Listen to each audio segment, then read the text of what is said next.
Mga kababayan, merong isang congressman na makukulong sa loob ng 15 taon, mga kababayan. Bubunuin niya sa kulungan yung 15 years. Grabe itong congressman na ito. Iniimbestigahan si VP Sara Duterte dahil nga daw mayroong mga korupsyon, anomalya, mga kababayan, sa paggamit ng confidential fund ng Office of the Vice President. Hindi daw tama yung paggasta. Pero ito, mga kababayan, tama ba yung ginawa ni Congressman Chua? Nagpagawa, ipapakita ko mamaya sa inyo yung video. Nagpagawa ng isang barangay hall sa harap mismo ng eskwelahan. Sidewalk, mga kababayan, ang ginawa ni Congressman Chua. Doon niya pinagawa yung barangay hall na akala mo'y 10 dangka lang yung lapad ng barangay hall. At magkano ang halaga? 19 million, mga kababayan. Saan ka makakita ng ganong klaseng barangay hall? Na yung lapad, mga kababayan, yung sidewalk lang.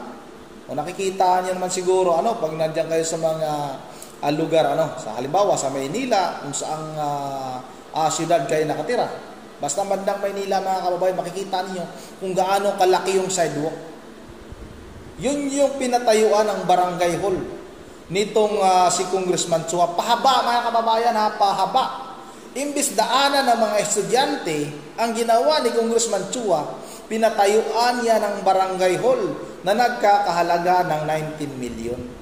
O kaya nga, sabi ni Atty. Toto Kausing, maaring makulong itong si Congressman Chua nang nasa loob ng nasa mga 15 years, mga kababayan, ganon. Ganon siya katagal sa loob ng kulungan. Pag mapatunayan ito, pero may ebidensya. May ebidensya talaga. Kaya na nga nagalit si Yormi. Ang kakapalang mga mukha ninyo, kunwari kayo, nag-iimbestiga kayo. Inom mo na ng tubig. Kunwari kayo, nag-iimbestiga kayo diyan sa Kongreso. Pero number 1 kayong mga kurakot, mga hinayupa kayo. 19 million, mga kababayan.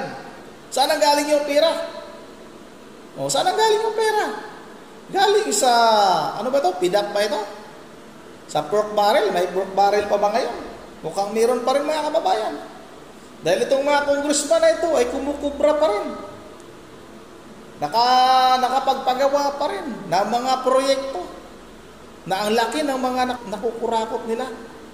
Dahil sa mga kunwaring mga proyekto na pinapagawa nila. Tapos ang masakla pa niyan, mga kababayan, 19 million yan 19 million, napakanipis. Yung building, nakaharang sa eskwelahan, kawawa ngayong mga bata 19 million yung halaga, tapos ang masaklap niyan, mga kababayan, pinagiba pa. Nasaan napunta yung 19 million? Dapat magbayad ka talagang, hinayupa ka, Congressman Chua ka, dapat makulong ka talaga. Ito na, sabay-sabay natin itong panoorin. Congressman Joel Chua, ang kagalit ni Isko Moreno sa District 3 ng Manila ay makukulong ito ng 15 taon. Alam niyo ba kung bakit? Bakit? Ito po ay dahil sa nagpatayo siya ng barangay hall sa kalsada. Puta! Bakit ka magpatayo? Hindi sa kalsada, mga kababayan, sa sidewalk, sa gilid ng kalsada. Sa sidewalk siya nagpatayo. Yung, kumbaga, mga kababayan, daanan ng mga tao. Imbis para daanan ng mga tao, para ligtas yung mga tao na maglakad, lalo-lalo na yung mga estudyante, yung mga estudyante, imbis na sa sidewalk, mga kababayan, maglakad, bababa pa sa kalsada. May posibilidad na yung mga bata ay masagasaan ng sasakyan. Imbis ligtas, yung tuloy, binigyan niya ng problema yung mga kabataan. O ito, patuloy natin. Tayo ng building, ginamitan mo pa ng PDAP, ng pork barrel mo, pinatayo mo sa mga kalsada. Mali po yun, Attorney Joel Chua, Congressman Joel Chua.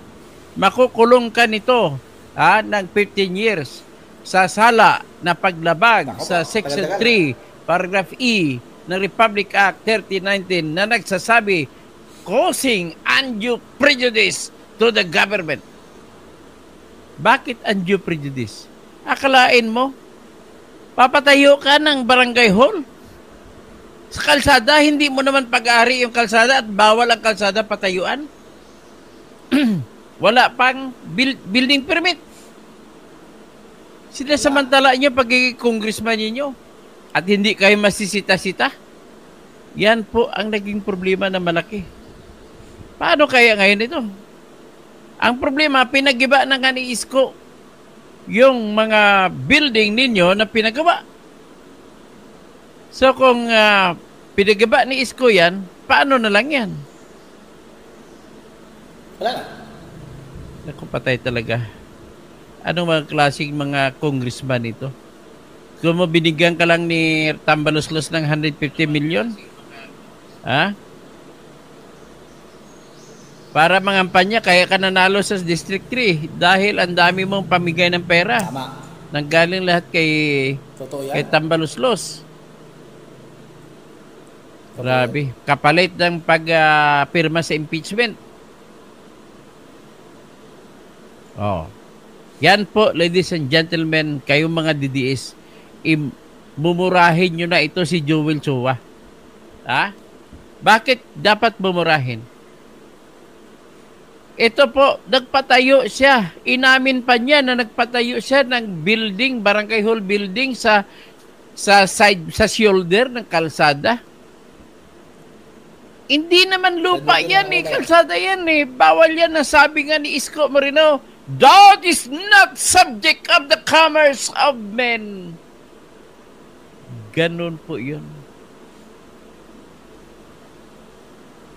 Alam mo ba, yung paggawa mo ganyan, binigyan mo, nagdulot ka ng prejudice sa gobyerno.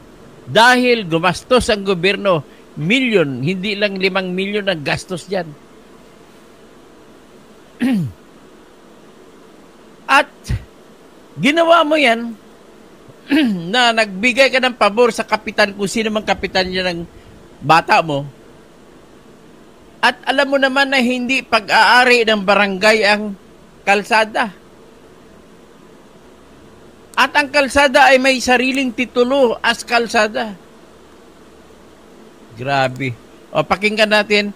Nagreklamo pa siya matapos may pag-iba ni Isko Moreno, yung barangay hall na pinagawa niya.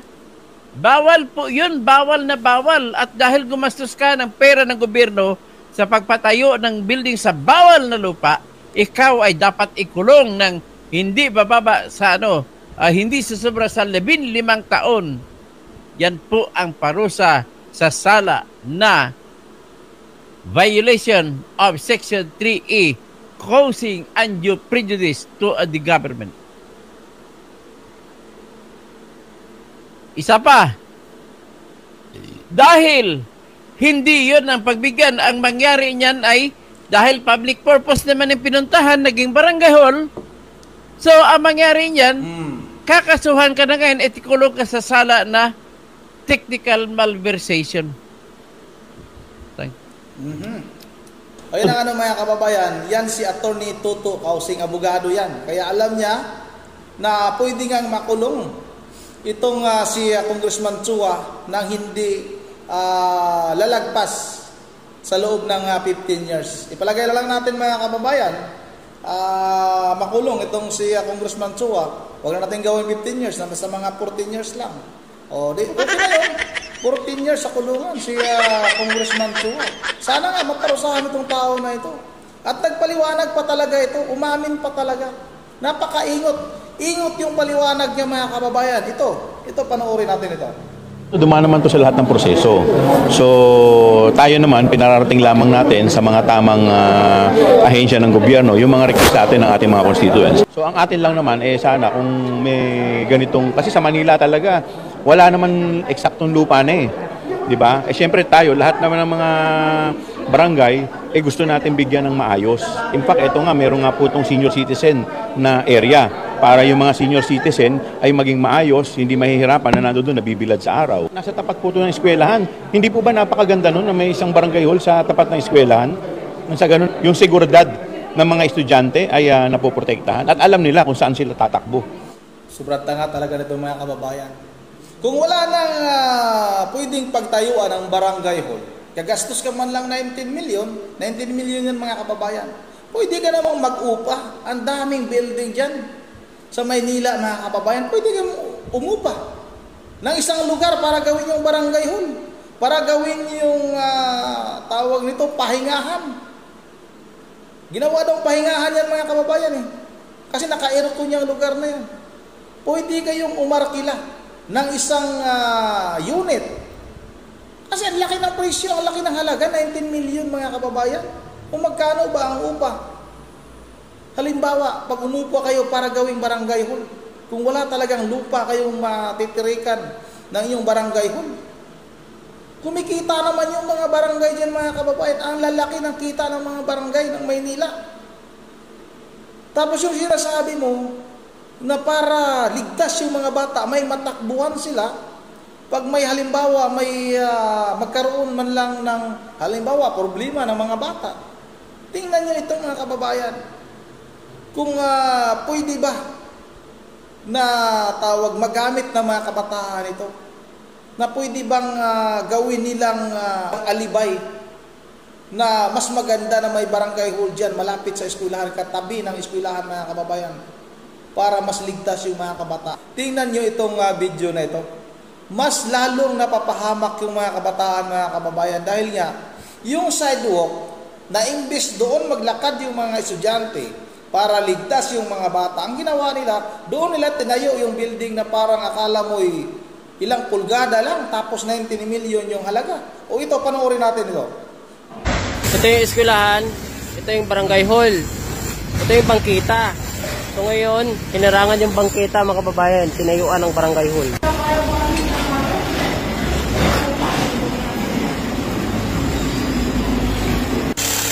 Yan, sige rara.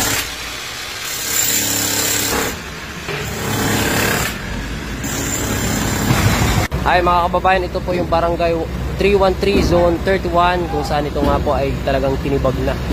So as you can see, mga butas-butas na yung pader. Mga salamin ay binasag na rin, hanggang doon na rin sa taas yung quarantine demolition bumabakbak, no? Ito yung bangketa mga kababayan. Dito dumadaan yung mga kababayan nating estudyante, no? Dito sa lungsod ng Maynila. Ayan, dito sila dadaan. So pagdating mo dito, may nakaharang dito na barangay hall. Ayan. Sino ba naman nakaisip niyan? Tapos ito yung mga bintana ng eskwelahan. Grabe mga kababayan. Tingnan niyo. Yung bangkita, yung sidewalk na imbis doon maglakad yung mga estudyante para ligtas. Tingnan nyo paano makalusot yung mga estudyante niyan. Nasa isang dangkal, baka may maipit pang bata dyan. Grabe naman yung nag-isip nito. Talagang inaabol ito mga kababayan kung paano magkaroon ng korupsyon. Paano kumita. May korupsyon dito mga kababayan dahil sa building pa nga lang 19 million, yung ganyang kalaking building. Ano ba yung materialis na ginamit niyan? Grabe ito si Congressman Suwat. Dapat talaga ito managot ito mga kababayan. Hindi nila makikita yung ilabas, kundi likod na po ng barangay hall yung makikita nila dito. So ito po yung dahilan kung bakit giniba ito. Kasi nga po, kung napanood nyo sa post ni Mayor Isko, no? Wala po itong permit. Ayan. Ayan, giniba ito. Grabing barangay yan, yung nipis. Ayan, kita pa nga, tagus pa nga dito. Ayan, Nipis. Sidewalk to bangkita to dadaanan to ng mga estudyante. Tatayuan ng barangay hall. So as you can see, no? Kaya tinitibag na ng demolition team. Ayan. Narinig niyo yung mga kababayan na barangay hall na sobrang nipis. Grabe naman ito si Tsuwa mga kababayan. Nagpatayo pa ng building, wala pang building permit. Dito ako natatawa mga kababayan. Sa isang barangay hall na napakanipis. Barangay hall tapos ang nipis. Anong klase? Delikado yan. Baka pag humangin ng malakas, hindi kayo matumbayan. Kasi yung pundasyon yan Paano nila ginawa? Hinukay ba nila yung lugar na yan? Grabe itong si Congressman Tsuwa mga kababayan. Yan na yung sinasabi ni BP Sara, mga kababayan, na ang gaba di magsaba. Ngayon, Chua, dumating na ang karma sa buhay mo. Pwede kang makulong sa loob ng hindi ihigit ng 15 years. Ipalagay na lang natin, 14 years na pagkakulong ni Congressman Chua, mga kababayan, dahil sa pagpatayo ng building na overpriced, nagpatayo ng building na walang building permit, nagpatayo ng building na nakapatong sa bangkita, only in the Manila, mga kababayan. Yun ang dito lang muna. At bago tayo dito tapos, ay mag-shoutout lang muna tayo.